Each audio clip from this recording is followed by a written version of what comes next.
Welcome to Nick and Dave Deep Dive the Metaverse, a podcast exploring cult classics, subculture, and geek media. I'm Nick. And I'm Dave. And we will be your tour guides today for this deep dive of Legendary's Pacific Rim franchise. Yeah, this was one that I put on the list pretty early, I think. Yeah, I think we knocked it around, and then when the anime dropped on Netflix, you were like, ooh, let's do that. Yeah, because when the first Pacific Rim dropped, I was super into it. I really enjoyed that movie. I didn't even buy toys, but I almost bought a big old Gypsy Danger toy. Oh, really? Yeah. That was the one? Yeah, there is some cool... Naked makes some really cool Pacific Rim figures. Yeah, so that was something that I really wanted to see. And honestly, the anime, that is. Then I had slept on Pacific Rim 2. I had not seen it. Yeah. And so I watched all of it for this episode. And so it was my first viewing of Pacific Rim 2. And, of course, my first viewing of The Black, the anime. So I had not watched the anime, and I probably wasn't going to, even though I was a fan of these movies, just because there wasn't any buzz in the circles about it. So I kind of took that as that sort of lack of response as a indicator of quality. Yeah, this is an anime house. We watch a lot of anime here. And so I figured that this would be a crowd pleaser. And is it a spoiler if you say whether it was or not, or do you want to keep that for when we get there? I think I liked it more, but that I'm not sure. Interesting. Yeah, so I'd say I've said it on this podcast, and I stand by this. I think Pacific Rim, the 2013 Pacific Rim, is the best modern American kaiju movie. It's also the best modern American mecha movie. Oh, yeah. I mean, but what's a competition? Real Steel, I guess. Yeah, Real Steel. There was, what had to be some more. Yeah, maybe we might think of one or two, but I don't think so. That's the mech and super robot genres are woefully neglected in America. Yeah, and I want to go on record as saying that I am on team mech and super robot. I'm way into it. I always have been. When I was a kid, I played BattleTech. Oh, yeah, that was a cool game. Yeah, I played it a lot with my friends. In my old buddy Nick's basement, different Nick actually, but we played it down there on this big ping pong table, and it was awesome. So I've always been a mech fan. So BattleTech, is it with minis or is it just with like a map? And it's with minis. It's a strategy. It's like a strategy war game where you use either a stock mech's like loadout sheet, or you can create your own based on how much tonnage a mech can hold. Gotcha. And you change the weapons around, and then it's played on a hex map. It was my first experience with hexes, and you're moving around and fighting and stuff. And so it's not a role-playing game at all. There's no RP to it. That came later. They made one. Yeah. So in my circles, because we were so deep into the Palladium system, Robotech was our mech game. Yeah, Robotech was pure RPG. It wasn't a tactical strategy game. But I never played it. But I had a friend with the book, and I read the whole thing. Yeah. Well, you could always you played Rifts, so you could always Rifts. Drop in stuff from Robotech into Rifts. And I played a Glitter Boy in Rifts, which is the big mecha with the huge gun. So yeah, for sure. It was that was we could go on a whole thing about all those role playing games. Yeah, so let's stay focused. We could do a thing about 90s RPGs because there's some quality there for sure. So is that enough of that? Yeah, I guess so. Okay, we're moving right along. What have you been up to since the last podcast? Well, I've been just sort of doing the same stuff I always do, except this time we had family visit from Texas. Now that everybody's vaccinated, it's all good. And they were here for about a week, so I did family stuff, going out to eat, playing disc golf, doing, stuff like that. put up a bird feeder in the backyard. Yeah, I saw that. Looks nice. Yeah, and putting up a bird feeder, and then I got a salt block for the deer. This is some old people stuff right here. Very much so. Like, yeah. I wrote this down on my notes, and I was thinking, like, yeah, oh, man, am I retired yet? just when you go and just put on the Jimmy Buffett and sit out on your patio in your own little Margaritaville, watch the deer lick your salt lick. Yeah, exactly. I mean, really, the only thing interesting that happened was I threw my personal best disc golf round yesterday. Very nice. 8 over par at my local course, which means I parred or birdied more holes than I bogeyed. So that's pretty big.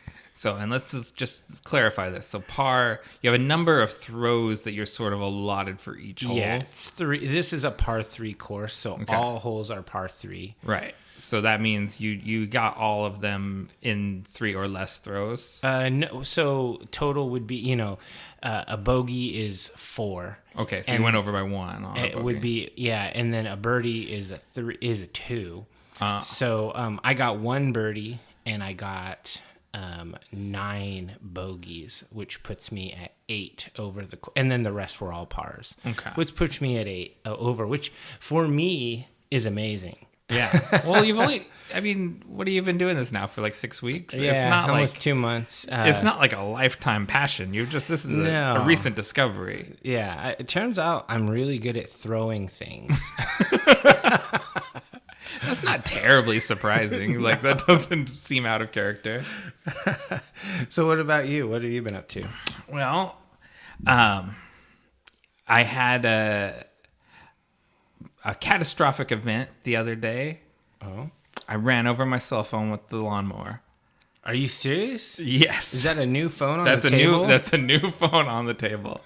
For the first time in 20 years of having cell phone, this is the first time I've broken a cell phone. Oh, so wow. I did pretty good. I have a good run, but I was still pretty upset with myself. I don't think I've ever done something like that. I have put a ding in a screen, but I've never lawn mowed it. Yeah, it came out pretty intact, surprisingly. Like, it just kind of got nicked by the lawnmower, but it was, I was listening to the new MF Doom and Czarface album on my headphones, and the music stopped. And I'm like, what's going on?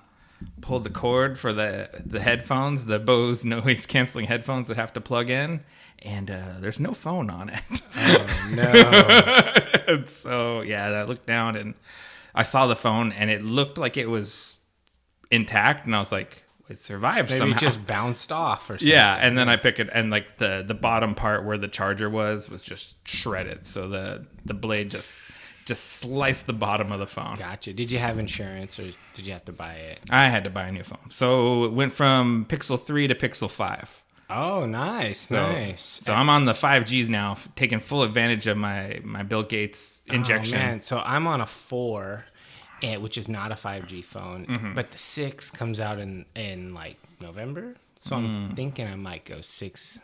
Hold out for that. Point. I think you go every other on phones, right? If you can, yeah. I mean, do you ever need a new phone every year? Unless something bad happens. I think if you have an Apple product, you need a new phone every year. It's designed that way. I think they go 2. I think even Apple goes 2. Okay. I think the only way you need a brand new every year is if you're trendy. Oh, okay. Yeah. So I just stayed Google because I'm not a super gadget person, and I really like. I logged in with my Gmail and all my stuff. Everything's back. Yeah, it's like the same phone. It even my background screen was there immediately, and I was like, yeah, this is the way for me. I'm probably Google por vida now. It's that's the same thing that basically happened to me, because this is for all intents and purposes a new phone, because they had to replace the motherboard. Oh yeah, and so I logged in, boom, it's exactly the same. So hard to beat that. Well, that's crazy. Is that it? That you've been up to? Well, so the other thing I told, just an update from I think episode before last, I was talking about how I've been just hitting Walmart over and over again looking for these Godzilla toys. Okay. I got the 2 I was looking for, the Mega Heat Ray Godzilla and Mega Punch and Kong. Oh, nice. I finally got them. So I guess I can stop going to Walmart. I'm is- in the habit now, though. Is there a Kong with an axe? Do you Yeah, have he's that got the one? axe and it lights up. Oh, that's the one you got? Okay, yeah. That's the one to have. Yeah, I've been on the hunt for it, and the shelf was empty, but it was sitting up on the overstocks. Oh yeah. The flippers had already come through, and they picked everything off the pegs and stuff. But there was a couple they missed up top, so I got those. They're probably young. They don't know. They don't know. They can't reach. I don't think so. No, I don't think the people that buy all the figures and then flip them on Yeah, eBay they're are not young. kids. Yeah. No, it's other. If you see guys like me, they're hanging out in the toy department. We're not there to molest children. We're just there for collectible toys. Okay, there. Yeah, I don't collect figures. It's a thing that I drew the line back when Mcfarland started making figures, and I thought they were so dope and almost bought them, like the very first ones. And I was like, if I do this, then I'm in this. Yeah, you go. Yeah, so I just drew the line. I just don't do figures. It's smart.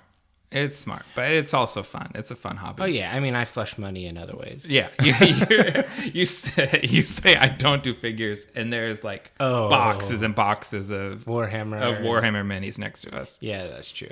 I do figures. And I sent you that picture of the Mcfarland Warhammer figures. Oh yeah, those are really cool. I've debated buying them. They make an edition called the Artist Edition that is bare plastic. Oh, and then you can just paint it. Yeah. You have to get one. I mean, I thought about it, but paint it up in your colors. Yeah. I mean, that'd be because I play Space Wolves. I mean, that would be pretty dope, but it's a lot of work, right? Yeah, but you paint. It's easier to paint the big ones than the little ones. That's not true. Yeah, it is because the detail on the little ones is bananas. So here's the deal, because I've done a lot of painting in my day. I've got a few armies under my belt. Mm-hmm. The bigger the model, the easier it is to base coat it and make it the right color and whatnot. Mm-hmm. But it's much harder to make it look actually dynamic and have like the light falling on it correctly. Okay, well that makes sense. It sounds like you've got a challenge on your hands. I challenge you to paint at least one of them. I mean, that's a good challenge. I thought about it. I even thought about a way that I could field it in Warhammer 40K. Oh, as like a boss? As a well, yeah, there's these things called Titans or Imperial Knights, and it's roughly the same height as the smaller Imperial Knight. So I could maybe field it. I don't know. I think that'd be cool. And it's posable, so you could have it doing something cool. Yeah, I mean, I wonder how the posable aspect would interact with my acrylic paint. Ooh, yeah, you gotta bust it all apart, take it all into its component pieces, and paint them individually, and then reassemble it. But then when I move the joints, would it scrape the paint out of the ball sockets? Clear coat the top of it. Oh, okay. So I've looked into this a bit because painting action figures is sort of an interest of mine that I haven't delved into. Okay. And you need to sand the joints. So they're a little smaller. So they're a little bit smaller because the layer of paint is going to add some size to it. Like a micron thickness. Yeah, and you need to clear coat it so that you're not rubbing the paint off. Okay, so what action figure would you repaint? Like He-Man or G.I. Joe? Oh, it's Godzilla figures. Godzilla. You want to make them more movie accurate? I just want to make them more interesting. Okay. I mean, not to do a huge tangent on these figures, but the current holder of the license on Godzilla action figures in America is Playmates. Okay. And they're really kind of shitting the bed as far as like the quality of a lot of these figures. How could they drop the ball when they had a recent franchise of movies? Because they have, for whatever reason, have chosen not to use original sculpts for most of these figures and are essentially making knockoffs of Japanese figures, like licensed knockoffs. Trying to save a little dough. Yeah, and I don't know why, but a lot of these figures, because there's this sort of like quality degrade that happens every time you make a recast. But why do they look kind of bad? Why do they have to recast it when you know the Japanese sculpts are doing digital sculpting? They could just literally sell them the 3D printing file. Dude, I don't know. I didn't make these decisions. I was so stoked when Playmates got the license because they've always been the people that made the Ninja Turtles action figures. Yeah. And they've always been really good sculpts. So I was like, Playmates making Godzilla figures, they're gonna make sick Godzilla figures. And then they made bootleg Bandai figures, and I was like, what the hell, man? This is I was sort of repping for you, and now you really let me down here. Yeah, I know that feeling. All right, well, I guess we got to know, what is the podcast fuel for today? The podcast fuel today, in honor of Stacker Pentecost and his estranged son, Jake Pentecost, is Pentecost from Holy Mountain Brewing in Seattle. It's a farmhouse saison. Yeah, this is it has a lot of floral notes to it. This is a complicated beer. Here, let me read this from their description. It's a combination of Lyon and Francine Pilsner, Monica malted oats, Cashup white wheat, hopped in a kettle with Sterling, Saz, Styrian, Spalter, additions of grapefruit peel and coriander. That's that kind of floral thing we were talking about off mic. And those were added in the whirlpool, and then it was ran through Cascade and Citra whole leaf hops on the way to the fermenter. So there's a whole symphony of hops and stuff in there. This is you can tell it's a complicated beer, and this is a beer guy's beer or a beer gal's beer. This is not an accessible beer, in my opinion. Oh, you think so? I don't think I don't think someone would like this that wasn't like a beer enthusiast. I mean, for example, I have given beers to, my father-in-law and my brother-in-law, who are, they like a good beer, and they're no stranger to beers, but they would say things like, ugh, too hoppy, and I don't even register it as hoppy at all. Yeah. Or even possessing hoppiness. Yeah. And I guess my palate is just dead from this West Coast nonsense that we do. Right. It's true. Our perception of this stuff is pretty far off. If you're coming from, what's the big Texas beer? I'm trying to think of it. Shinerbach. Yeah. Which, that's a delicious beer. I'm not gonna slander a Shinerbach. You hand me one, and I'll say thank you. Yeah. Whenever I go down there, that's usually what I'll order. Yeah. But see, this is a sort of beer that me, as a nerd, I drink this and I go, ooh, this is really interesting. What do you think's in this? This is really fancy. Yeah. But I drink a Shinerbach and it's like, that's just a good drinking beer. Yeah. I think this is a good beer. I like it. And I think that anybody out there who's in the, in the Portland Metro or even West Coast should give Holy Mountain a try. Well, they're in Seattle. Okay. If you're in the Seattle Metro, give Holy Mountain a try. Mm-hmm. Definitely. Do we have listeners in the Seattle Metro? Do we? Yeah, actually we do. I know for sure we do. Hi, Lisa. Thanks for listening. All right. Rad. Yeah, I got surprised the other day by a stealth diver. A friend of mine just told me he'd been listening through all the episodes, and I didn't even know he'd been a listener. So that's pretty cool. Anyway, that's enough about that. Let's go ahead and take a quick break, and then we will jump in with this deep dive of Pacific Rim.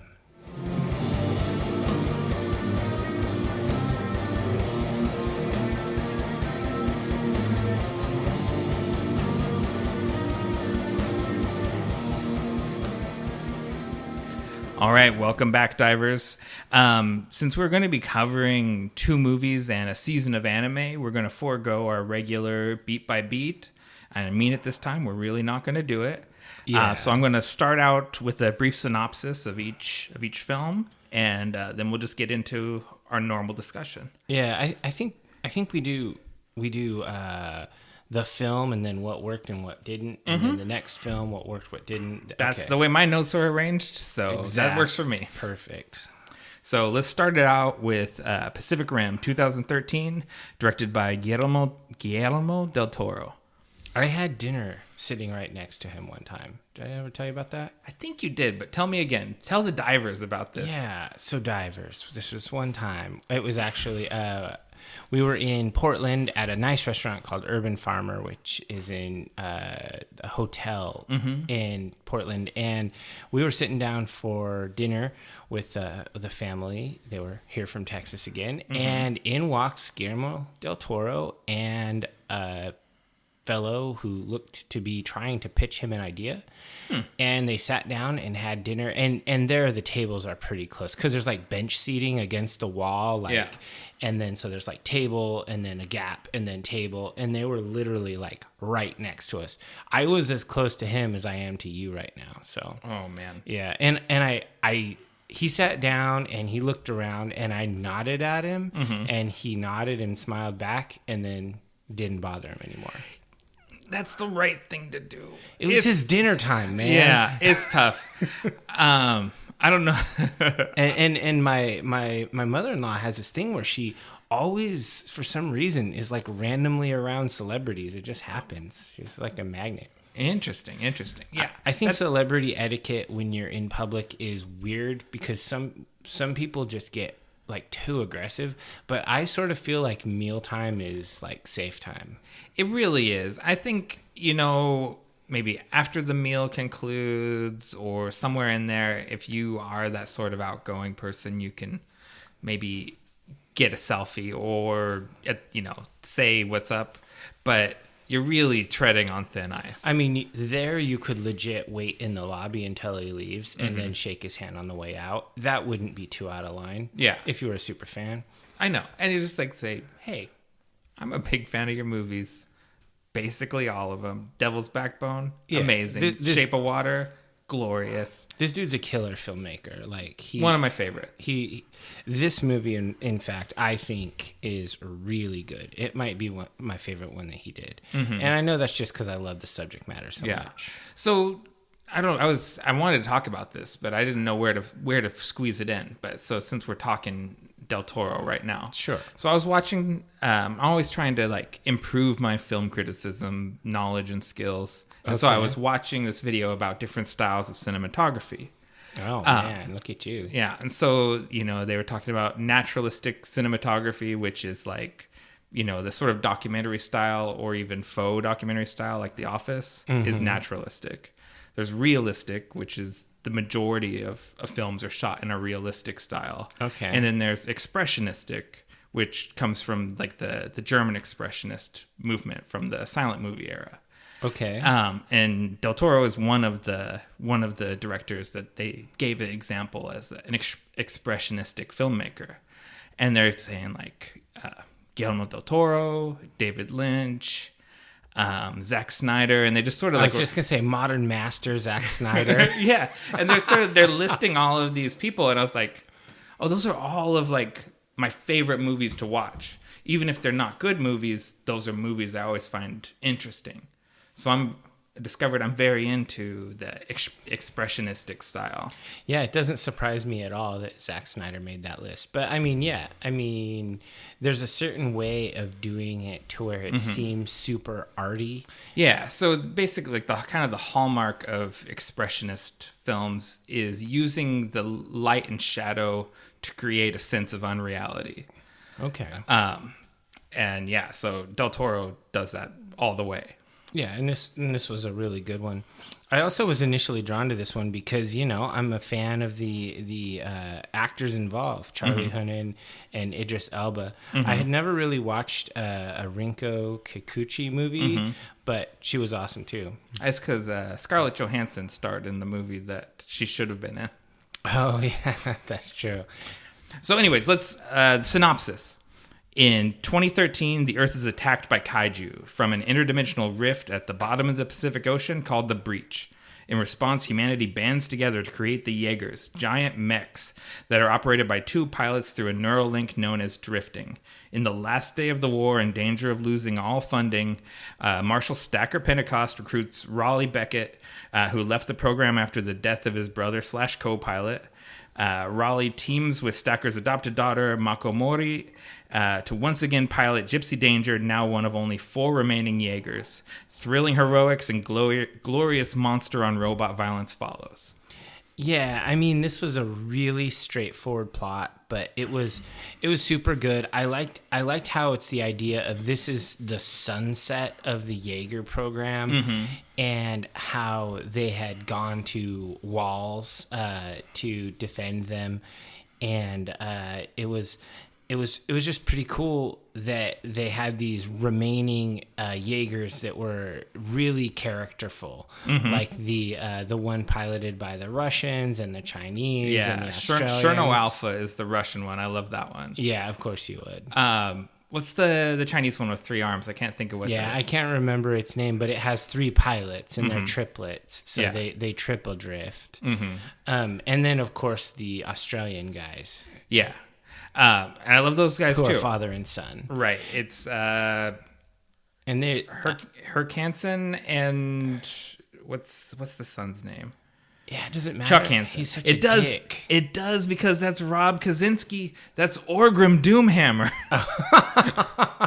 Okay. So I was like, why is this guy familiar? And I looked it up, and it's like, he's familiar as a completely CG character in another movie. I like him better as an orc. I mean, because he's a dick in this movie. He is a dick in this movie. So he's just playing like an archetype. Sure. Basically. Yeah, the super hot shot pilot. I mean, that's the vibe he's going for. Yeah, I really like this movie. I think that it was cool. So I guess let's do it the proper way. What worked for you? For me, it's all about the attention to detail in this movie. Okay. It's we were shining him up earlier, but Del Toro is a visionary director. Every single thing in this movie is considered. There's not like wasted details. Everything is in there to kind of build ambiance, build character, like, because people don't get a lot of characterization, but when you see those Russian pilots, like, you know exactly who those people are. And when you see the Chinese pilots, they're the sort of like that sort of stereotypical urban Chinese millennial, like, where they're into sort of hip hop culture, like they have like the matching basketball, and matching sweatsuits and everything. But it's like you get who these guys are just from looking at them. And they have like built models, like, even though this is a largely CG movie, like, there's real sets everywhere. Like, the cities are, actual cities that they're inserting CG robots and monsters into.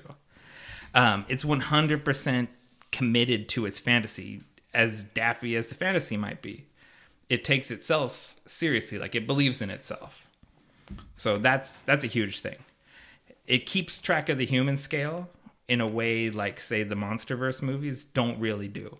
Yeah, for sure. You always kind of are aware there's people in the city and they're in terrible danger. Well, and every time the Jaeger takes a step, you feel it, and you know it's doing it's colossal, and you just definitely don't get that feeling in the MonsterVerse movies. Yeah, like, CG creatures can be weightless, but the Jaegers are not weightless. The kaiju are not weightless. Everything has like scale and bulk, and like it seems like a considered thing.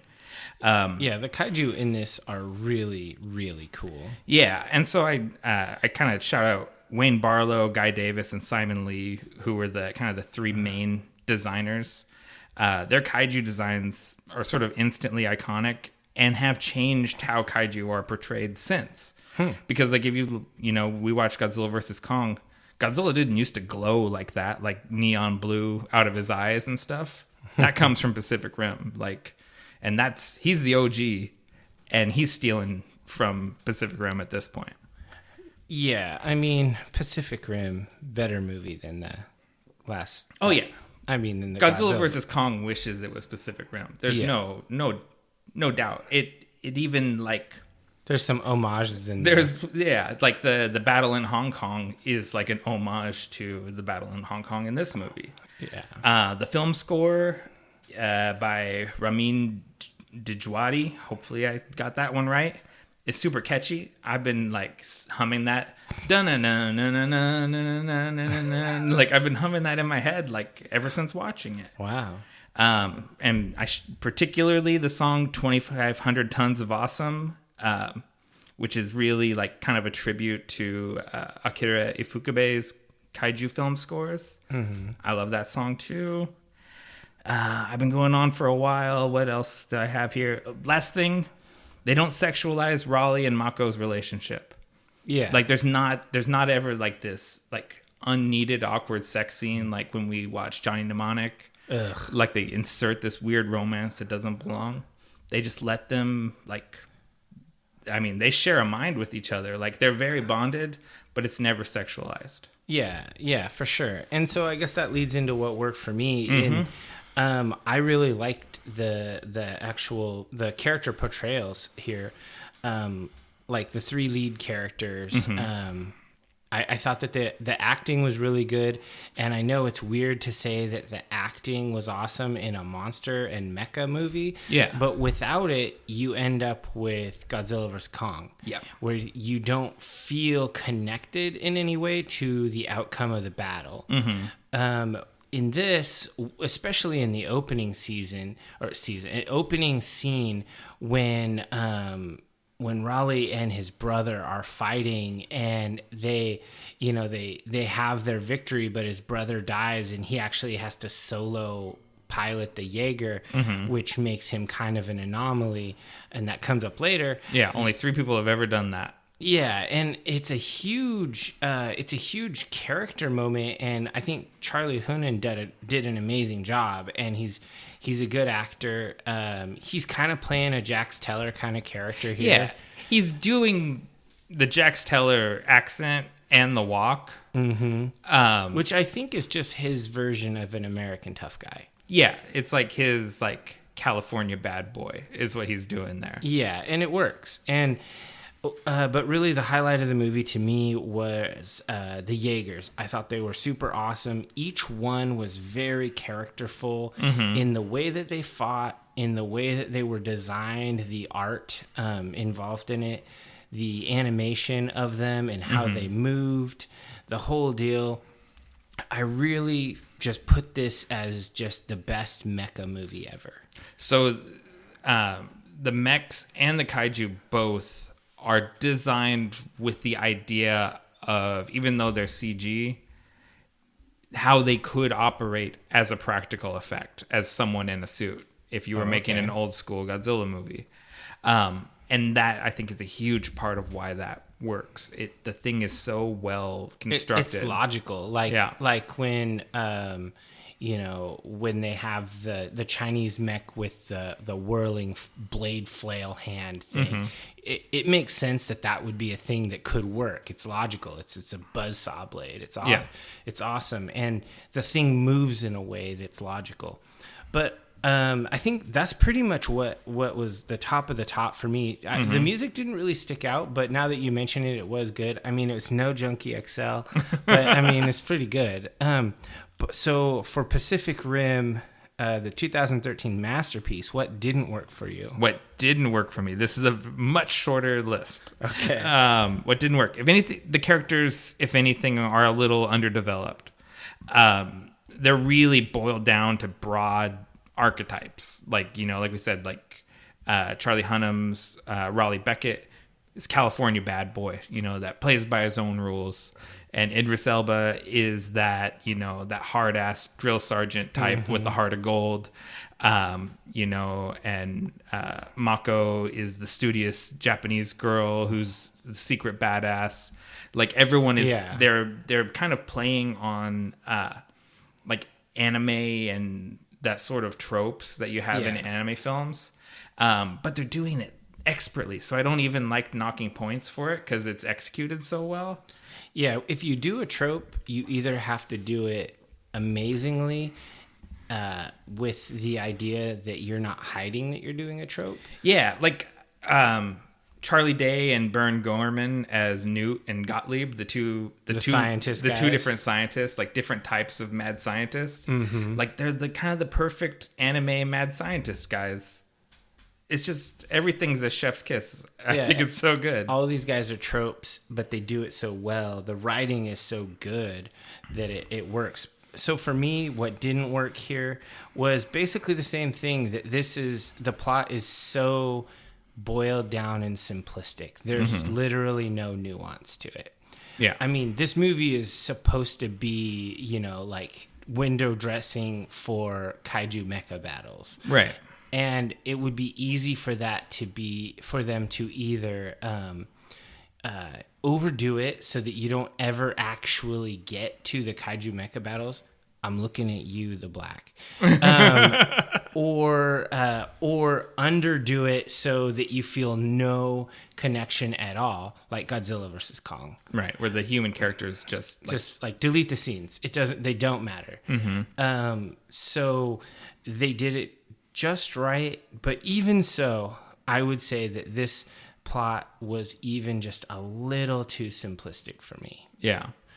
So that I mean, I think that's a criticism, but it's not a harsh criticism. It's like a half-hearted criticism. Yeah. But I agree. It's one of those things. Some people are going to bump up against it. Sure. It's like if you go to a job interview and they say, "What's your greatest weakness?" and you say, "It's because I'm a perfectionist." I always say I don't ask for help and I take too much on. Yeah, I always say that I always say that I never ask for help. I try to do everything myself. And they're like, "This is a safe place and you can ask for help here." Like it's very endearing. I literally work alone. Okay. So next movie. Pacific Rim Uprising, 2018, directed by Stephen S. DeKnight, his directorial debut. Set in 2035, 10 years after the climax of the first film, which is now known as the Battle of the Breach. We meet Jake Pentecost, former Jaeger pilot and estranged son of Marshal Stacker Pentecost. He's living the high life in a kaiju-ravaged remains of Los Angeles as a dealer in black market Jaeger parts. When he and a teenage Jaeger builder / pilot named Mara Namani gets scooped up by the apparently no longer struggling for funding Pan-Pacific Defense Corps, his adopted sister, Secretary General Mako Mori, intercedes on his behalf and arranges for Jake and Amara to avoid jail time by getting Jake to rejoin the program as a trainer and Amara joining as a new recruit. From there, Jake is reunited with his former co-pilot Nate Lambert. We meet the new generation of Jaegers and their in-training pilots, and we learn about a perceived threat to the Jaeger program from the Shao Corporation's drone Jaegers. After that, we've got kaiju-brained Jaegers attacks, Mako gets fridged, old enemies betray, supposed enemies turn out to be good, and a broad-ass daylight Jaeger on kaiju battle rages from Tokyo all the way to Mount Fuji, which is nowhere near that close to Tokyo. Yeah. All right, so, I mean, what worked for you? What was good about this movie? John Boyega and Scott Eastwood. Okay. I love them as a team, like as an action duo. You put those guys in like a Beverly Hills Cop remake, print money. That's just a perfect film. That'd be so good. The broad daylight effects. Everything is very visible. There's none of these nighttime in the rain battles.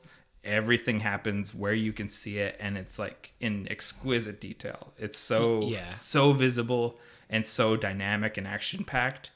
And there's two really good plot twists that I found really satisfying. Like when Li Wen Xiao ends up being heroic after she was like painted to be the heavy or the villain the whole time, and she's like a good guy. And then Newt, Charlie Day, returning from the previous movie, he's being mind controlled by the precursors, and it's like, that's great. I didn't see that coming. Like, it was an unexpected heel turn, and then they explain why, and you're like, oh, it totally makes sense. It does make sense, and ties to the first movie. Who drifted with the kaiju? Yeah, and they took over. He's in love with one for some weird reason, but he would be because he was the kaiju super fan. Yeah, so it totally makes sense, and so yeah, that's all I got. What do you got? What worked for you in this one? Predictably, the Jaegers worked for me. Mm-hmm. I loved the little solo piloted scrapper. Did you? It was so sick. Like, I loved how it would roll like a pill bug. It climbed up November Ajax, which I might add is a sick fucking Jaeger. November Ajax is the shit. I never know with you when you're gonna love the cute thing or hate the cute thing.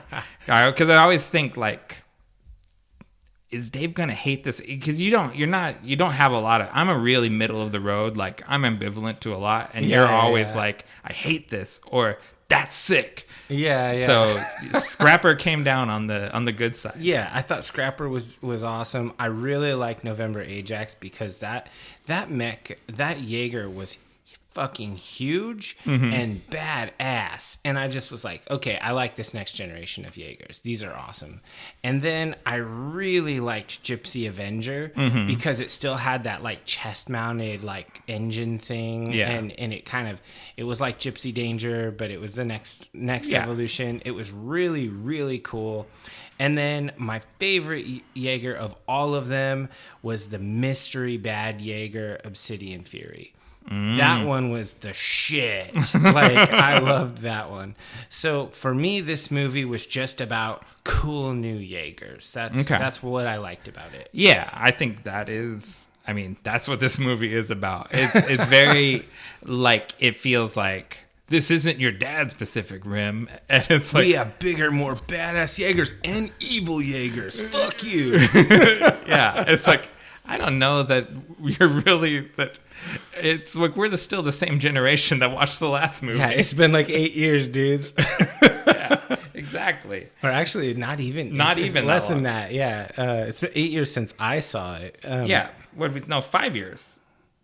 Well, 5 years from 13 to 18. Yeah, but I saw it in 2021. So okay. I slept on it, and how is that possible? I saw this in the theater. Yeah, I don't know. I don't know what I was up to in 2018. Just living La Vida Loca, I guess. Maybe. So what didn't work for you? Oof, man, I hated the B plot. It was so shitty. The girl training to become a pilot, going into the cadet program and being the outsider and meeting all these other kids and blah blah blah. It's like, man, I don't care about these kids. These kids are lame. I already don't really like John Boyega's character. I think he's obnoxious. He's like a flamboyant jackass, which I can get behind it as an idea that the son of the living legend becomes like a burnout loser. I can get behind that as a trope. I wasn't loving his acting, honestly. I didn't relate to this character at all. I couldn't really feel I couldn't feel any empathy towards him, even when he was being shitty or whatnot. Because even in the first movie, when Raleigh was being shitty and being like obstinate and whatnot, I understood it. You understood why? I had some empathy for it, even though it was bad behavior. Because Raleigh's not petulant. And Jake is petulant. Yeah, and I hate that childish bullshit. And it was just annoying. And then the B plot with the kids was really annoying. If they had cut the whole kids plot line, I would have been very happy. It was not good. I originally did not like the heel turn of Dr. Newt. I guess I get it with the whole kaiju drifting thing. I really liked the character. I don't think you have to take the eccentric enthusiast and actually make him become a bad guy. I don't think he has to be a turncoat in order to be an enthusiast. Right. But I don't think he's not in control of himself. Basically, because he has the whole thing with him and Gottlieb, who, like, they're super bonded because they drifted together. And he doesn't want to be controlled by the kaiju, but his brain's melted. I mean, I get it. I get why they did it. I just don't think I would have written it that way. Right. And I think I really felt like this sequel was kind of a boner killer. It's like, man, after I watched this, I was not enthusiastic to watch the anime. Oh, interesting. Which, I mean, the first movie, I was like super into watching it. Like I was rip roaring ready to go. And then I watched this one and I was like, oh man, there were some fucking great Jaegers, but all that acting. Okay, interesting. So what do you think? What about Scott Eastwood? Because I bring this up occasionally, but Scott Eastwood is my I'm on team don't ever recast Logan, but if you're going to, Scott Eastwood is my guy. What character was he? He was the co-pilot, Yeah. right? The hard-ass other drill sergeant, the wannabe Pentecost. Yeah. And he's Jake's partner. Yeah. I thought that was good. I mean, why did they even include that character? It was very clear from the beginning that he was going to end up drifting with that girl and pilot for the victory. I mean, that seemed to be the telegraphed move. I don't even really think that character, the estranged former partner pilot, was a needed character. You don't think he's a needed character. But just what did you think of Scott Eastwood? Oh, he did fine. He played the role. He did the Idris Elba impersonation pretty well. And I think actually, John Boyega's doing an Idris Elba impersonation. He's doing the accent. Oh, yeah. Because it's not his exact accent. That's not his real accent. Yeah, it's close, but it's... Yeah. Well, I mean, I think that guy could play Wolverine. I mean, I would rather they just never recast Wolverine and give us X-23 as Wolverine. Daphne Keane, Wolverine, in the story. Yeah. That's it. I don't think we need another Logan. We've got Logan. It's done. Yeah. But we will. We'll get one. It's too much money on the line. Mm-hmm. I know.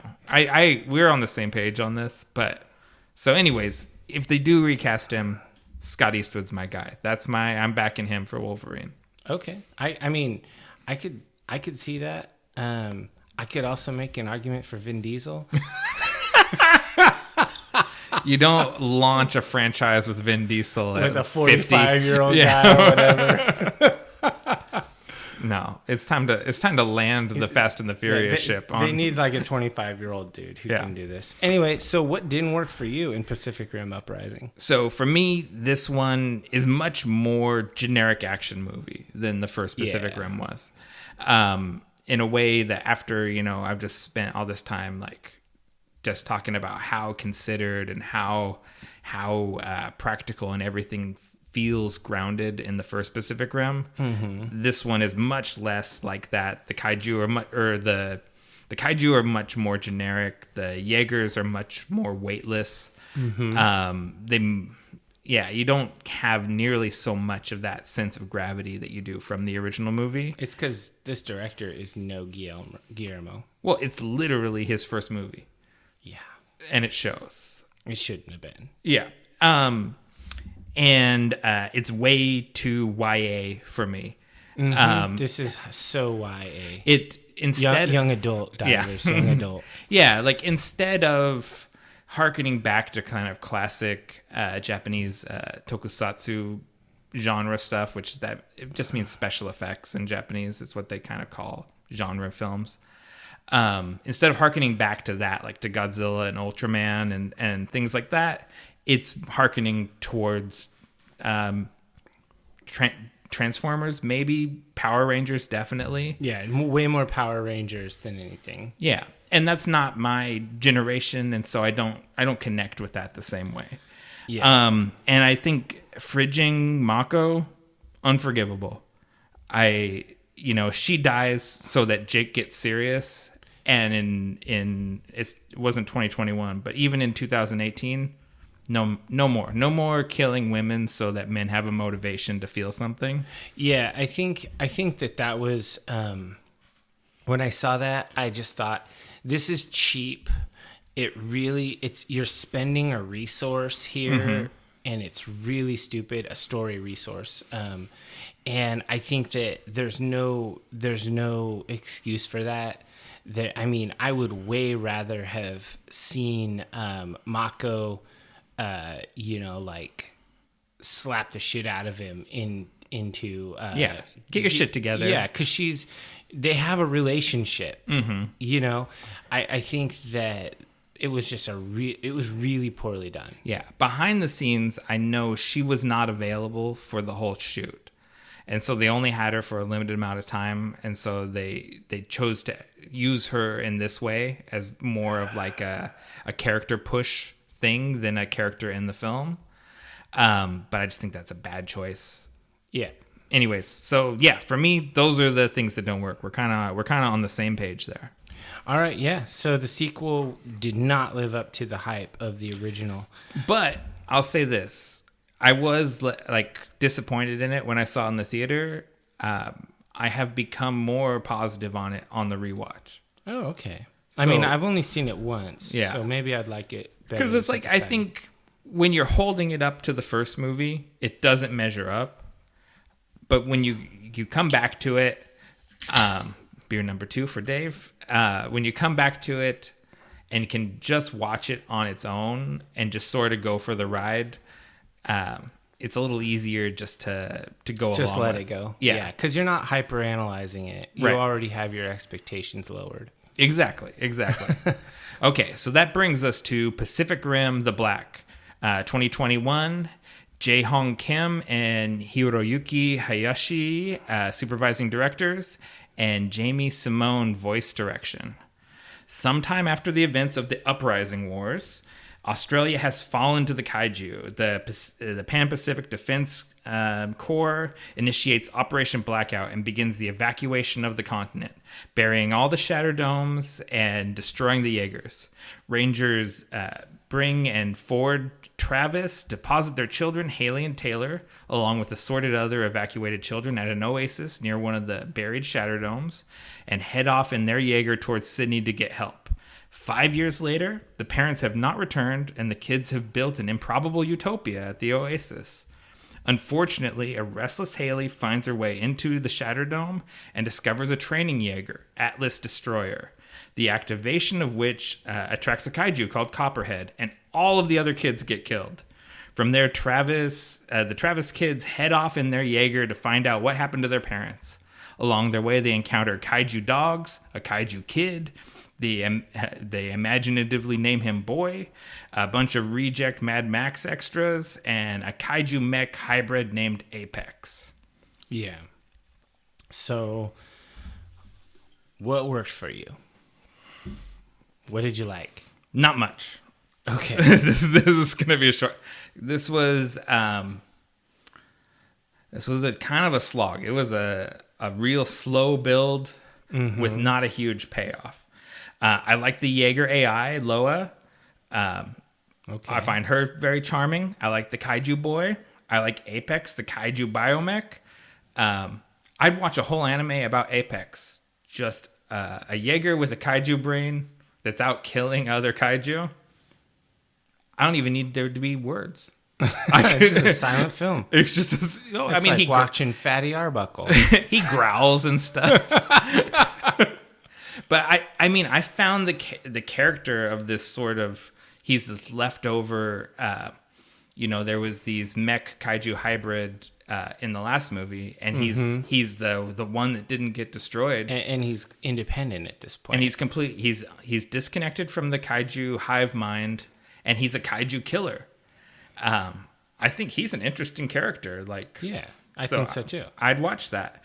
I think they make some interesting additions to the mythology, like ghost drifting, where that was actually cool. Yeah, where there's these few, like we talked about. Raleigh has piloted solo a mech. Stacker has, and Herc Hansen has, and like their memories are sort of like uploaded into the AI of the mechs. There's like a neural image or something. Yeah, and so I thought that was pretty fascinating, and then there was some cool cliffhangers at the end that made me curious after like not even really wanting to watch the last 2 episodes. The last episode's like, yeah, but what about this? We'll get better next season. Yeah, I remember you telling me, I have 2 episodes left to watch, and I just haven't wanted to watch it, and I hadn't started it yet, and that was after watching Uprising, and I was like, ooh, why did I agree to this? Yeah, well, it was not agree to it. It was your idea. I know. God damn it. Why did I insist on this? And I missed Copperhead, the kaiju. Like, that's the kind of the big bad through the whole series. That's a pretty cool kaiju. I like that monster. It's kind of like a big giant dog thing. Yeah, it's on 4 legs, and it kind of, it's got kind of a dog gait to it, like a reptilian dog. Yeah, it's like a gator dog. Yeah, I liked him. I like Copperhead. Yeah, he was all right. I mean, so what worked for me was I was super stoked when this came out to have an anime that was about mecha versus kaiju. I was like, oh yeah, let's get some anime style. But we got almost none of that. Yeah. It was really an anime about two kids. Yep. A brother and a sister traveling along and meeting different people. Some people who treat them badly. And, Dave, this is supposed to be what worked for you. and I was just like, all right, cool. So I guess the thing that worked for me, if we're going to start with that, was, I liked the Biomecha Kaiju thing, whatever it was called. Apex. Apex was dope. That was like... Apex is the hero of the series. I said, I mean, I really only liked Apex in the whole movie. And you don't like in the Loa? whole anime. What? Loa, the AI? No, I thought that was lame. Oh, it was I just like her. Okay, so from a storyteller's perspective, that was essentially like there's a term for this, like a Deus Ex Machina or whatever. That's a literal Deus Ex Machina. Yeah, and I think it's just like, why do we do this? Why can't we actually just have a story? Why do we have to have a computer that explains everything? It's just like, it reminds me of like being in Star Trek when you're like, computer, what is blah blah blah? Yeah. And hi, I'm Loa. I'm your exposition machine. yeah, I'm going to tell you everything about the story because the story isn't existent. So yeah, I mean, I loved the ghost drifting because he basically drifted with a computer program, and so his mind had imprints from the ghost drift. Yeah, and it's dangerous. It left fragments in his head, and I thought that was actually cool because it allows them to use that as a story mechanism because he drifted with Herc, right? Yeah, Herc's ghost. Because he knew him because that was the Australian guy and they were based in Australia. So it was someone he knew from... Yeah, so it will let them introduce things from Herc Hansen in the future through that character, and I thought that was pretty cool. Yeah, because he left with some of his memories. Yeah. So that was actually cool. So Apex and ghost drifting, that was really cool. So I also liked, I just looked him up, Vincent Piazza as Joel, who was sort of the mad scientist for the Mad Max guys. Oh, yeah. The bad guys who stole their Jaeger and all this stuff. I liked Joel because Joel's not like a real bad guy. It was like he was a Jaeger scientist that had a substance abuse problem. Well, and he got press ganged into service for these bad dudes. He wasn't himself a bad guy. No, I liked that character, and it was some of the best acting in the series, and he got blown up like the second episode he was in. Unceremoniously, like for a plot device. You know what? And if I look back on it, that was why I didn't want to keep watching. Because I was there was finally a character that I like, this is my guy. They Mako'd him. Yeah, and they blew him up. And it's like, well, fuck this show. That was the only guy I liked. So I'm done. All right, so what didn't work for you? What didn't work for me? The series constantly makes me think of other properties that I like better. Yeah? Just like the CJ anime style is not my favorite, but the Ultraman series, also on Netflix, does it really well. It's in that same style, and I like that series a lot. Evangelion does traumatize teens and mechs fighting monsters better than this show does. Mad Max is better for post-apocalyptic Australia. And when Boy turned into a kaiju at the end, which was one of the high points of the series to me, I think Eren Yeager in Attack on Titan is better. It was an Eren Yeager moment. Yeah, I was like, there's another anime with a kid like this that's better. So it's just constantly throughout the whole thing, I was thinking of things I liked better, which is not a good way to enjoy a series. Yeah. So yeah, that's what didn't work for me. So it's funny that you mentioned that character. I'll get to that in a minute. So basically, turns out this is not a show about mecha or kaiju. They are a backdrop. It's a show about kids. It's a show about kids. I regularly will reference The Walking Dead, because The Walking Dead sells itself as a show about zombies, but really it's a show about the survivors. It's a drama. It's not an action show at all. Right. This similarly is a drama about two kids and their journeys and how they run up against abusive people and they find people who they share some kinship with, etc. And The Walking Dead is better at this kind of show. The Walking Dead does this danger drama better. But I wanted to... So I don't like stories about kids. Okay. Just straight up. I don't like child actors, and I don't like stories about kids.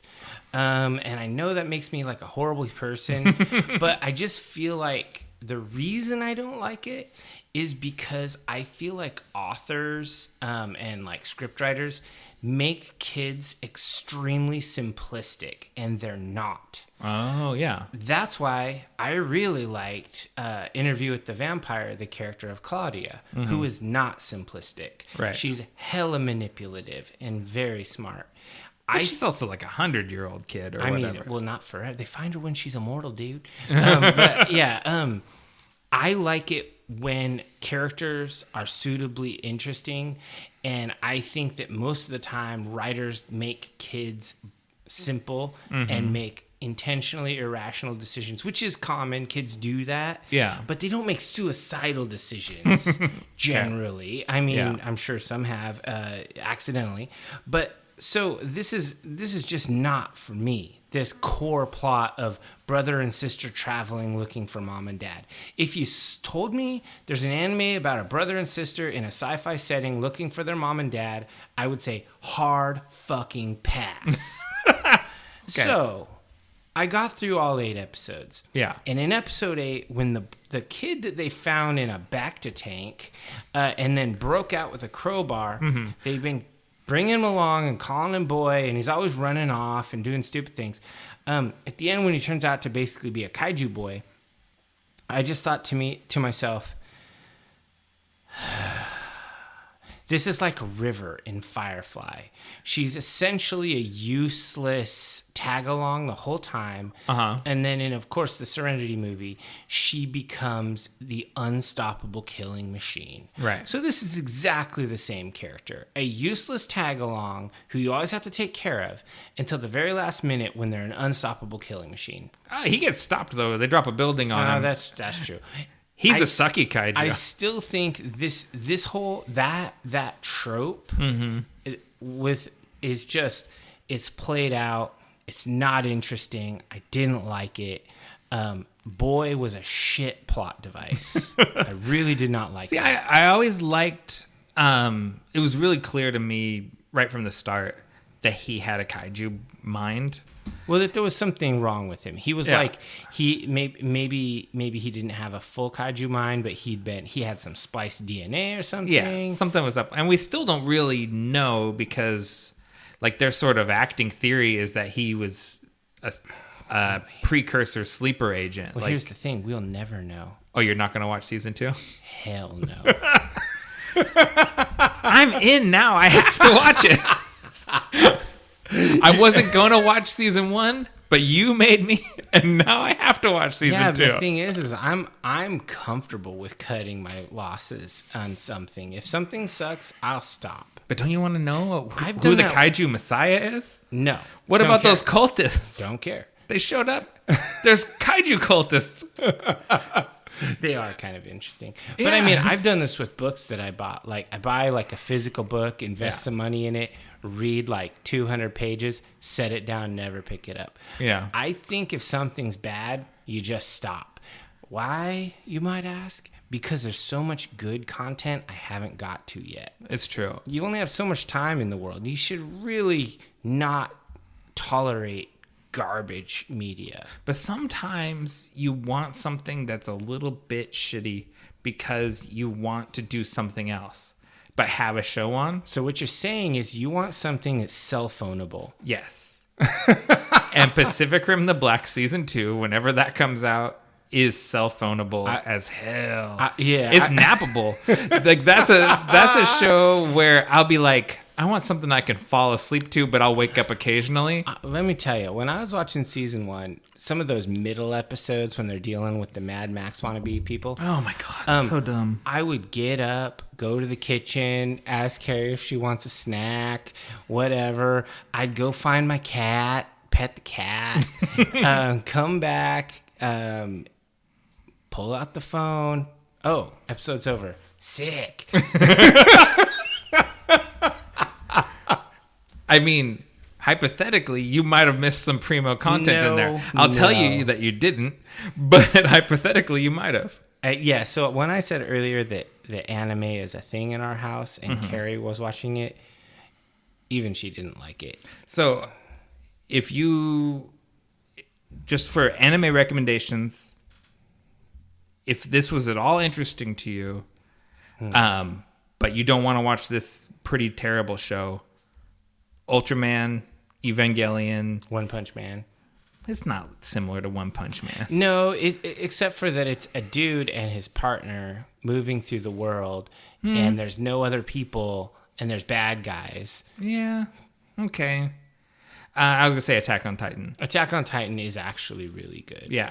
But for this like modern CG style, and it even has kind of mechs and kaiju, Ultraman is way better. I haven't seen Ultraman. Ultraman's worth watching. Ultraman is like, it's like a alternate continuity sequel to the 60s show. It's Ultraman for kids that grew up with Marvel movies. Huh. It's like Ultraman crossed with Iron Man. Okay. So, I mean, that sounds cool. Yeah, it's good. Watch Ultraman. So we need to get maybe. Well, not you, but the divers. Oh, the divers. Okay, we got to get to our final thoughts. Okay. So, what do you rate Pacific Rim, the 2013 original? That's a 4-star movie. It's a 4-star movie to you? I say confidently, like that's a 4-star movie. Okay, so I rated it a 3.75. Ooh, okay. It's more than a flat recommend. It's an enthusiastic recommend. I think that its simplicity makes it hard to make it a 4-star movie. Okay. Because I do think there's probably a segment of the population that wouldn't be so enamored by the realism of the Jaegers. Yeah. And they would see that they would see the characters not as masterfully done homages to the tropes. They would see them as one-dimensional. Yeah. So I think just because they wouldn't get it. With your personal system of this sort of like qualified, semi-qualified, like that thing that you've set up on the scale between 3 and 4, I think you're absolutely justified by your personal system. Me, who said Lost Boys was a 4-star movie, because it's a great teen vampire movie. This is a great kaiju mech movie, like a superb example of the genre. I mean, I could easily be talked into a 4, but I'm going to just stick with what we got. Okay. I mean, it's a good movie. So Tomato Meter gives it a 72%. With an audience score of 77%. So that's pretty close. Pretty good. And then IMDb only gives it a 6.9 out of 10. They kind of give it short shrift. That's the critics hating the soft genres, as you said some episodes ago. Oh yeah. They're shitting on this because it's low cinema. Yeah, exactly. So where do you rate Pacific Rim Uprising? I would say originally I would have said a 3, but I've maybe drifted up to a 3.25. Okay. That wasn't, the drifting pun was unintended. Intend your puns, coward. I heard it as I said it, and I go, drifting. So, what about you? I give it a 2.5. Ooh, hard. I would not recommend the movie. I mean, it's not a 2. It's not a 1. It's, if you're a fan of monster movies, if you're the type of person that's seen all 4 of the MonsterVerse movies, this is for you. This is not for regular people. Yeah. It's just not good. That's why I think 3. I feel good at 3. Yeah, I feel like 2.5 is a little generous. I almost give it a 2. You need to watch it again. No, man, because context matters. Mm-hmm. It's coming off of A superb movie. a really good movie. Yeah. And so this is just poor. And I think my scores are actually backed by the ratings. Mm-hmm. IMDb is the most generous with 5.6 out of 10. Okay. Rotten Tomatoes gives it a 43%, and Metacritic gives it a 44%. So my 2.5 is mildly more generous than the average. Okay. All right. It's just not good. I feel good at 3. I'm going to stay 3. So what about Pacific Rim The Black? This is a 2. 4-3-2. That's kind of what I decided. Okay. It's diminishing returns. The quality has dropped precipitously from one to the next. I give it a 2.5, same as Uprising. Okay, why? What gives it that 0.5? Well, I feel that this movie is for the same people that liked Uprising. I don't think so, because these kids aren't fun. Oh, well, The Uprising kids are fun. These kids they're terrible. Bummer. Like the older brother's a total bummer. He's like a buzzkill all the time. Sister sucks. Older brother's is a lame-o. Yeah, I don't know. There's something about that dour trope in anime. There's always that guy who's kind of the downer. Mm-hmm. It's just an anime thing. It is. That's true. And I think this and the hopeful young sister, that's also a trope. Yeah. I think that this series is exactly for the people who are really into this subgenre. This isn't for everybody, but for the people that are into this is good for them. I mean, basically, in my opinion, if Attack on Titan's a 3.5, this is the exact same genre except a 2.5. Ooh, do you think Attack on Titan's a 3.5? Yeah. It's a solid recommend to anybody. It's good. No, I mean, I think it's better than that. There are a lot of lulls in Attack on Titan. There's a lot and I haven't finished it. Self-ownable moments. Yeah, okay. It's a solid recommend, but it's not a masterpiece. Okay. I'm on your wavelength. You're selling me on some of these ideas. So here's a like out of left field. Uh-huh. You will not believe what these are rated on Rotten Tomatoes and IMDb. The anime? The anime. Okay. Rotten Tomatoes gives it a 75%, which is higher than the original Pacific Rim at 72. Who's rating it though? You gotta go and dig into those reviews. Well, and the IMDb gives it a 7.1, which would be a hard, solid 3.5 on our 5-point scale. I don't get it. Who was watching this? I mean, yes, Apex was cool.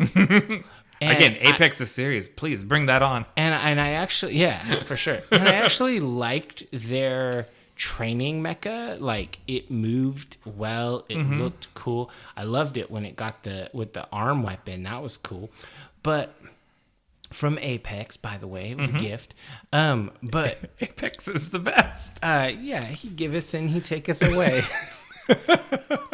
I mean, he only giveth to them, right? He true. Kills their enemies because they can't kill anything. Yeah, I mean... And then he eats them. I was really surprised at this, at the online ratings for this. So this I is think there was some COVID enthusiasm for this. I think there's that, but you know what I think it really comes down to is I think only... anime only gets reviewed by certain critics. Dweebs. Yes, dweebs and weebs. Which I'm loath to use that word. We'll just call them D-weebs. D-weebs. Yeah, and so I think like this was the same thing like when we watched the My Hero Academia movie. Oh yeah, and its IMDb score is like 95% or something nearly perfect. When it's just like a tropey fun run. And so I think you're dealing with that a little bit here. The New York Times isn't reviewing this. The Hollywood Reporter isn't reviewing this. Periodicals of merit and record did not review this series. Yeah. And I think that's what you're seeing there in those scores. I agree. It was only reviewed by its target audience. It wasn't reviewed by a general audience. Yeah. So that's fine. Yeah, whatever. And that's how I learned that I'm not the target audience for something. When you highly disagree with it's rating. like, oh, okay, there's someone, I thought this was bad, but there's someone out here that thinks that this is good. I think this was probably made for people who are like 20 years younger than us. Did those people grow up with the Pacific Rim movies as little kids, maybe? Yeah, they would have been teenagers. Okay. Interesting. Yeah. Yeah, okay. Those people probably exist. That makes sense. All right. Well, I think that's a wrap on Pacific Rim. We'll go ahead and take a break, and then we'll come back with our closing segment. Sounds good.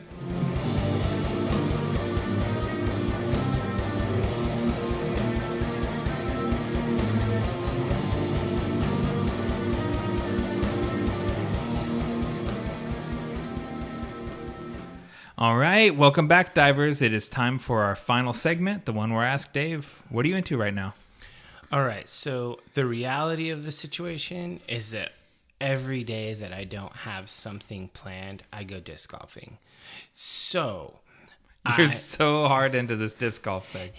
I mean, I got to get fitness somehow. Yeah. And it's a fun way to do it. It's super fun. Like, I fucking love the game. But I don't want to talk about that again. Okay. So I'm going to talk about two things that I streamed during the time when my family was in town and I couldn't go disc golfing all the time. Okay. So, first thing first, this was not chosen by me. It is a 2020 disaster movie starring Gerard Butler called Greenland. Okay. So, this is a typical comet swarm coming toward the Earth. Danger, danger movie. And people are trying to get to, certain people are selected by the U.S. government to get on planes to fly to shelters. You don't know it's in Greenland. The people don't know it's in Greenland, but the title of the movie is Greenland. So they're going to Greenland where it's safe and there's bunkers built. Okay. And you think it's a movie about a disaster, but it's not a movie about a disaster at all. It's a movie about people being really shitty to each other, trying to crawl over the corpses of other people to get evacuated. Okay. It's basically a series of unfortunate events that befall Gerard Butler, his wife, who he's having problems with. I don't know why they inserted that B plot. And their son, who I might add is a sweet young actor, played by a sweet young actor who does an admirable job with a script that is worse than toilet paper. Ooh, it was Marina Bachrane is the wife. Yeah, I like her. Yeah, what did she play? She played something I liked recently. I can't even remember. She's been in a ton of stuff. She's in the Deadpool movies. She was on Gotham. She was on Firefly. Yeah. Oh yeah. She's the hostess on Firefly. Yeah. So I liked her. I thought the actress was really great, and they were on the rocks or whatever, and she acted great. Gerard Butler acted great, but the script writing was unholy. Like, the kid is diabetic. Okay, whatever. Chris Sparling is the writer. And so, fuck you, Chris Sparling. Ouch. You wasted part of my life. Director Rick Roman, wow. You're also a terrible human being. Because this football, they call the football of diabetes that they throw around in this movie. It's all about the kids' insulin and how when they get to the evacuation point, the people there, they scan him and they ask for the medical history, and the kid has diabetes, so they reject him. He can't be evacuated.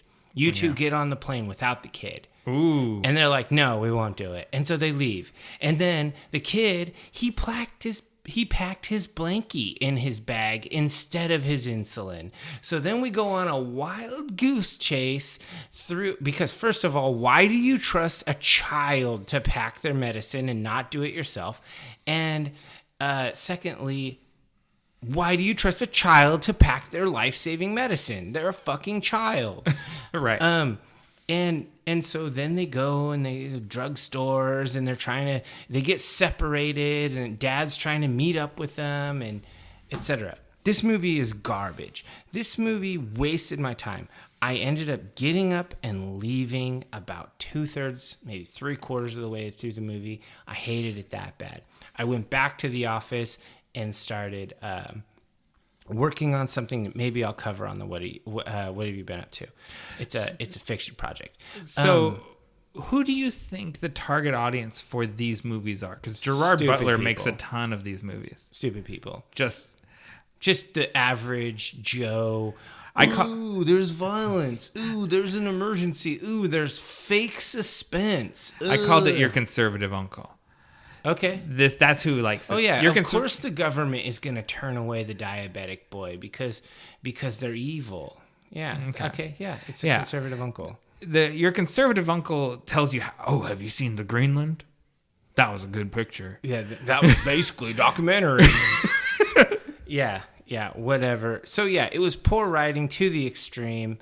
Why is Gerard Butler always in these movies? Like, that's his bread and butter. The thing is he does all right. Like, his acting's pretty good. I think the thing is Greenland couldn't afford someone bigger, and Gerard Butler needs to pay the rent. Yeah, they're at that Butler budget. Yeah, exactly. So here's the thing. I would have rated this on our scale a 1-star movie. Ooh, maybe a one. Okay. Yeah. I left partially through it. I was on my phone trying to ignore it, and I just couldn't. It was in your face bad. And the fucking tomato meter is 78%. Who's watching this movie? So those are from professional critics. I mean, I just looked up the RottenTomatoes.com. Okay. And so I was just absolutely floored. Okay, second movie, New Mutants. Oh, so I have Greenland up on IMDb right now, and it's 6.4 out of 10. Okay, so that's lower than 78. Yeah. So, okay.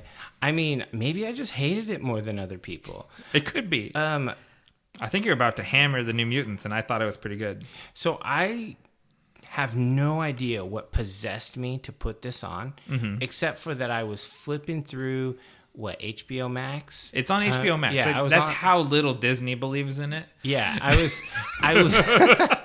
was flipping through HBO Max looking to see if there was a new episode of John Oliver. Okay. And no, there wasn't. If you're curious, and I saw on a splash screen, I saw Maisie Williams, and I was like, I'm a big fan of Maisie Williams. She's great. She's good in this. And I was like, I'm going to give this a shot. I generally like Marvel in a very middle of the road. They like you've said before, they don't tend to produce baddies or great ones. But this is not a Marvel movie. It's a Fox Marvel movie. I know, but I didn't know that at the time. Oh, okay. Damn it. So I put it on. And turns out this is not a superhero movie. This is a suspense thriller taking place in what amounts to a haunted house. Right. But it's coming from the brain of the lead character. She has a mutant power she doesn't know. Turns out she can make illusions that interact with real life. Yeah. And the rest of the kids that are imprisoned in this psych ward type deal are also mutants who don't have mastery over their powers.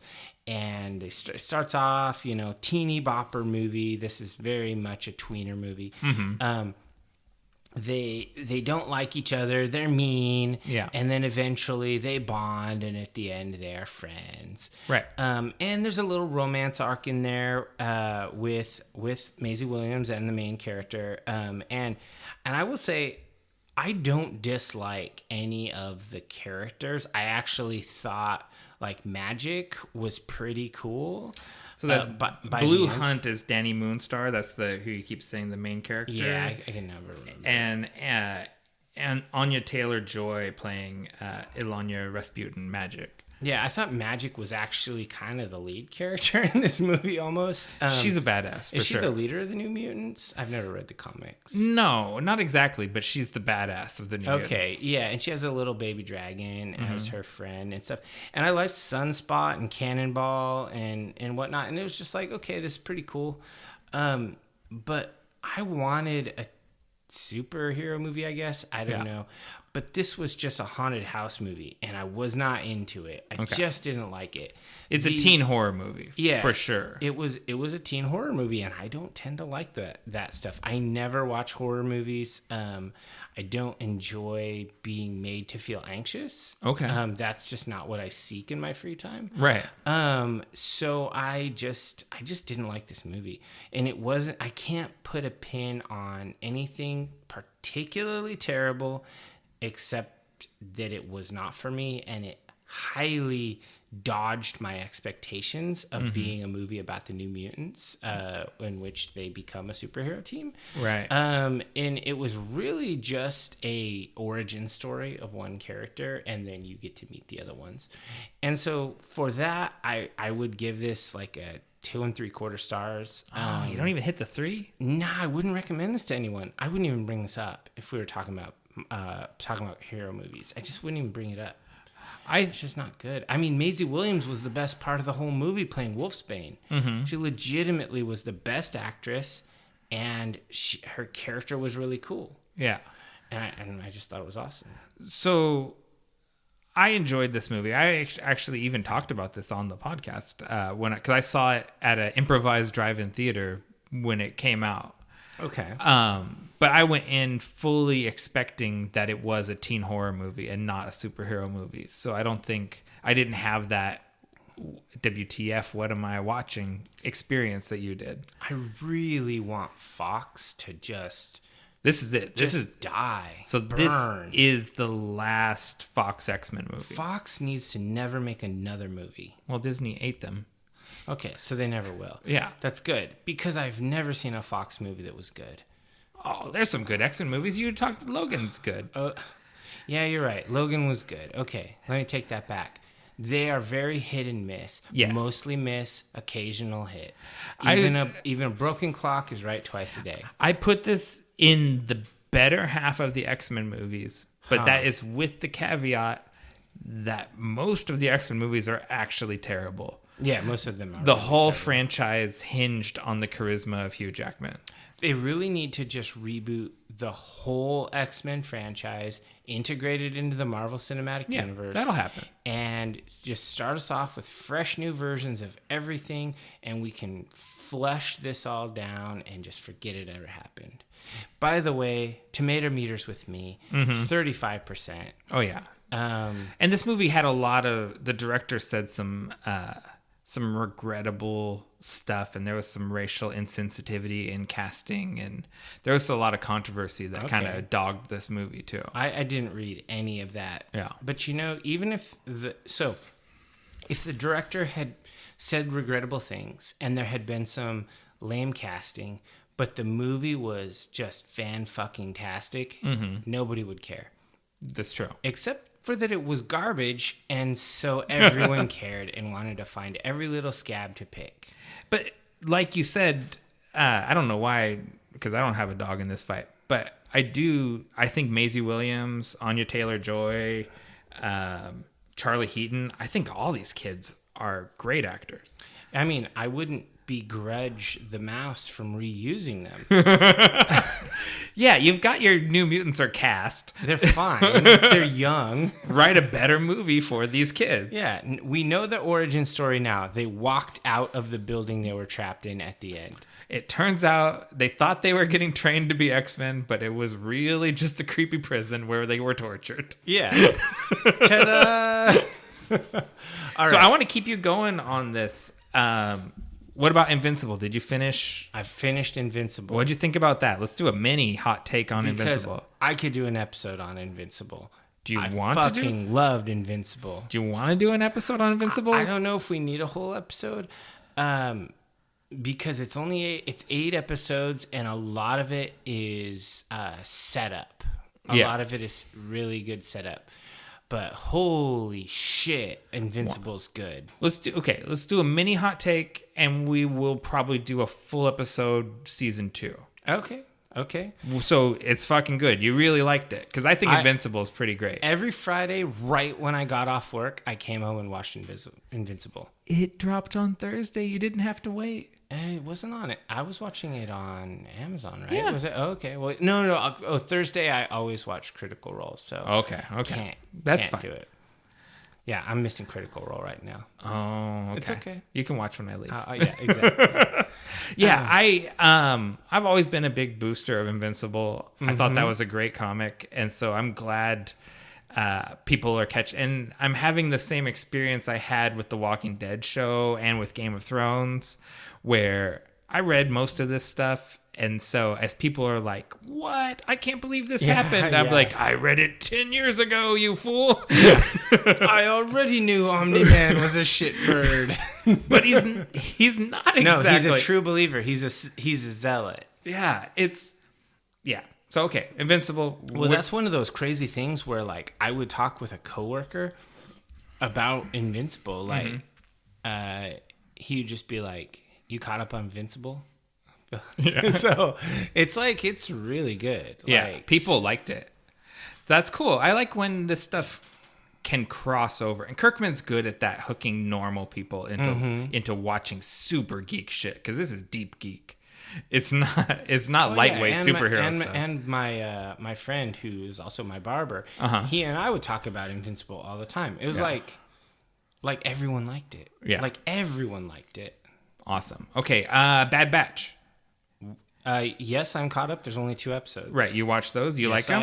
I have. Hate the little kid. You hate the little kid? Like every other character. That's predictable. At this point, I'm on brand. This is a reoccurring thing. Whenever there's a kid you didn't like the younger brother in Lost Boys. No, he was lame. You never liked the kid. No, never liked the kid.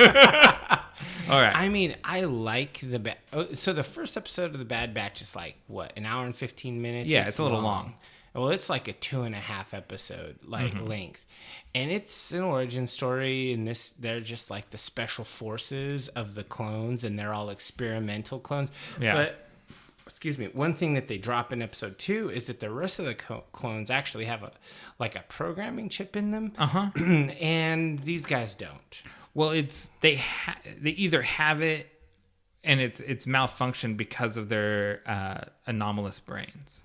Yeah, and I mean, but not Crosshairs. Unfortunately, his chip's working. Yeah, and that's the thing. Like, I'm watching episode 1, and you meet all of the Bad Batch, and I'm like, Crosshairs, my dude. He's cool. I'm watching. Whenever you see these team movies, I think everyone does it. You find the one that you like the best. I was like, Crosshairs and Hunter. Those are my 2. That's the dudes I like. I don't like these other ones. Nerd, fuck off. Other nerd, fuck off. Big jock guy, don't care. Okay, I like the smart, deadly ones. And then Crosshairs turns bad, or turns good, I guess. His chip works, so he turns loyal. He wants to execute Order 66. Yeah, and let's be real. Order 66 was a good idea. Oh, I'm glad I brought this up. That's a very controversial opinion. The Jedi brought the Force out of balance. There must be balance in the Force, and there were just too many light side Jedi. It needed to be balanced, and so Palpatine did the work to bring the balance. Somebody has to do the right thing. Yeah, I mean, I'm with you on Jedi are essentially trash. I'm not going to go Team Palpatine though. I'm Team Ahsoka. I'm gray Jedi all the way. Oh man, okay. So that's so I don't know. I was gonna say that's basic of you, but actually basic is to be pro light side. Edgelord is to be dark side, and I think you're Snowflake. I think that's how we're gonna define them. We're gonna say basic, Edgelord, and Snowflake. Ahsoka quit the Jedi Order. She's a snowflake. But I mean, don't get me wrong. You guys probably listened to our Mando episode if you've come this far along, divers. I love Ahsoka. Yeah. And that episode was sick. That's like one of the best episodes. See, and the reason I want to know what you think about Bad Batch is because you're dropping in essentially mostly green. You've watched a couple Clone Wars, but you've never powered through the early ones. There's too much filler in the Clone Wars, and I hate kids shows because they're always garbage. Yeah, but it doesn't stay a kid's show. Because this is really just the next season of Clone Wars. Well, I mean, I liked the start of it, and I mean, these characters were all introduced in the previous season of Clone Wars. Episode 1 was really interesting. Episode 2, it was cell phoneable. Okay. Episode 2 was like, oh, we go out to the farm where we meet this clone guy and his Twi'lek wife, and we meet the 2 kids, and we spend way too much time with the kids playing with the annoying tag-along kid. And all this annoying non-character development stuff that I don't care about. Dave hates kids. And then it gets back to the Bad Batch, and we do some stuff. And I was just like, man, this is a 30-minute episode where they wasted 20 minutes of it. I mean, realistically, if this was a real, not to make this a whole Bad Batch episode, but if this was a real do the right thing scenario, Omega would have gone with the family. Yeah, she would have. And she would not have been a tag along with this group of mercenaries because that's a terrible place for a kid. Yeah, I mean, I am curious. I will say they did set the hook a little bit in that I am curious, what is Omega's thing? What was she designed for? Because like they said, variations of clones are not done for no reason. There's always a purpose, and there's always a specialty, and there's an intention. And we don't know what her intention is. My true hope is that she doesn't end up like Boy, the kaiju kid, who she becomes some sort of crazy lethal weapon, etc. Because if that happens again, I don't think so. But I mean, the early indicators are her being force sensitive. Okay, yeah. I mean, well, and we know that Palpatine wants force sensitive clones, because he's trying to make a clone body for himself. Yeah. So that's if I'm going to do a fan theory, is that she's an early attempt at making a force-sensitive clone. I mean, that does jive, and it's not a terrible idea. I mean... And then that ties into Mandalorian, and it ties into the Rise of Skywalker and Snoke, and it, like... Can we just pretend that Snoke never existed, and all of that will be written out of continuity? I'm team Last Jedi, where we just cut Snoke in half and never explain him. Yeah, I mean... Done. I don't need to know. I just want to say that episodes 7, 8, and 9 were just all 100% delete. Do not watch again. Do not continue. Do not consider them part of the continuity. They are done. They're not worth anything. Don't watch them. No, I don't agree. But that's a whole other thing. The thing is that the Disney Plus Star Wars content is better than the Star Wars cinematic content since the original trilogy. Maybe. What is a better movie than The Mandalorian was a show? Aside from the original 3. I mean, you don't agree with me, but The Last Jedi is a better movie. No, The Last Jedi was a horrible movie. No, Last Jedi is a great movie. Okay, divers. I need you to weigh in and help me out here. I'm going to need you to add us on Twitter or on Facebook when this episode drops. Comment on the post and tell me if you think The Last Jedi was a good movie or nah. Here's what I'll say. And this is something I said to a Last Jedi hater, and it ended the discussion. Okay. Of the 3 movies, it's the only one with any creative vision. The other 2 could have been written by an algorithm. It's the only one that has a unique take and like an ideology and an idea. It's the only one that's an actual film. The Force Awakens is just a love letter to Star Wars, which I like, but it's not really a good film. And The Rise of Skywalker is just checking boxes. Lando showed up. This thing came back. The Emperor's here. Blah, blah, blah. That is the most, the most generic, lame Star Wars movie you could come up with. So your conversation ender, your mic drop, is it's the only one that's the least bad. No, not that it's the least bad. It's the only one with a vision. It's like going into a restaurant and looking at the menu, and they say, "We offer 3 meals. 2 are rotten, 1 is stale." No, that's what you're saying. That's not what I'm saying at all. All right, let us know what you think. It doesn't matter because I'm confident in my opinion. Listen here, divers, and specifically Ted. I really want your input on this. Oh, yes, please. Oh, no. Ted, if you agree with Nick, this is going to be a problem. Can Amber agree with me? I mean, come on. I need somebody here who has the fortitude to be harsh. Name all 50 divers. Yeah, we have like 50 downloads every episode, and that doesn't count people who do web plays. So who knows, divers?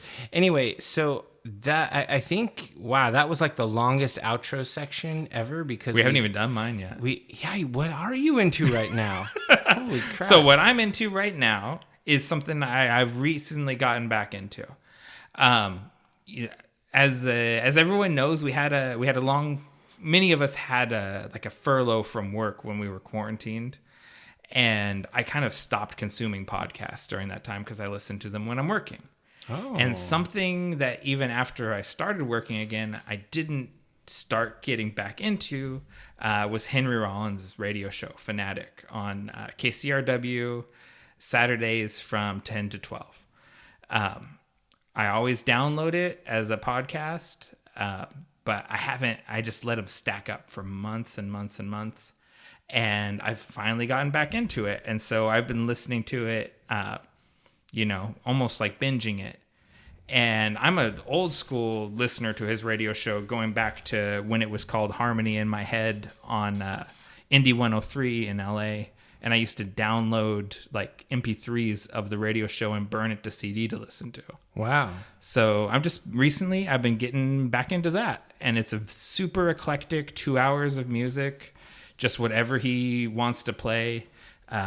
You probably hear David Bowie and Iggy Pop almost every episode, but the rest of it could be anything from jazz to funk to punk rock maybe that you expect, or modern indie rock. It's new, old, classical, just all across the board, non-denominational, 2 hours of well-curated music.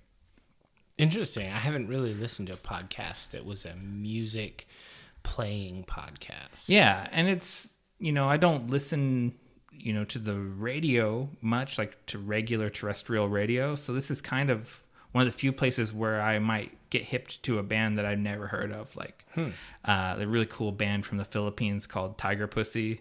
That would have never shown up on my radar, but Rollins always has his ear to the ground and knows about cool stuff. So yeah, that's interesting. I mean, I like Rollins. I don't really listen to his podcast. Yeah. Does he still have his co-host or whatever her name was that really kind of rubbed me the wrong way? Yeah, that's become a pay podcast that I have never subscribed to, and I don't know how often they update that. Oh, okay. But this is on KCRW, which is a NPR station in LA. Oh, okay. And it's pledge drive time, so support your local NPR station, whether that's KCRW or OPB, whatever it is. Just a tangent, but yeah, it's just this is a public radio show that he's been doing for I had it pulled up, like some 600 some episodes now, weekly, and I really enjoy it.